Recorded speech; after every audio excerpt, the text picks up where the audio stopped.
Hello. We have only 13 days till walleye and pike close on the 15th. Ice is still the same as it's been the last 2 weeks, but 3 to 6 inches of slush on most of the lakes.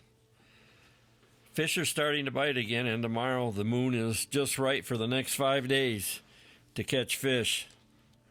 Smelt fishing has been good on Green Lake by Interlocking with Haleys and spikes, waxworms, and perch heads working the best.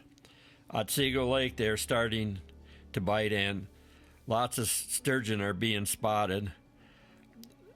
The video is a sturgeon last week on Otsego Lake.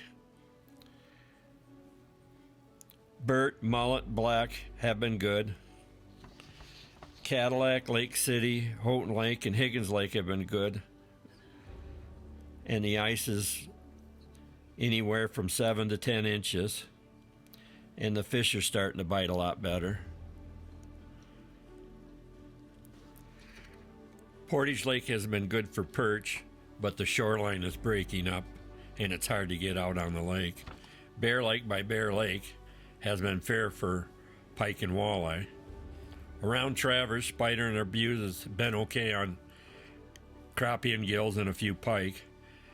Lake Leelanau has okay ice, but very few fish in it. Too bad they caught a lot of perch, big perch there this fall, and not to have good ice on that lake. Long Lake by Travers has been slow on walleye and perch. Skiggamog by Kalakaska has been good for perch and a few pike, but there's lots of slush on the lake, so it's tough walking. Bear Lake by Kalakaska has been fair on browns. Around Gladwin and Harrison, Clare, and Farwell, there's not much ice.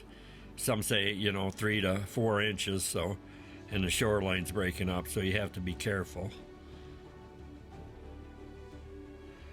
So we'll keep you updated, and Baitman out.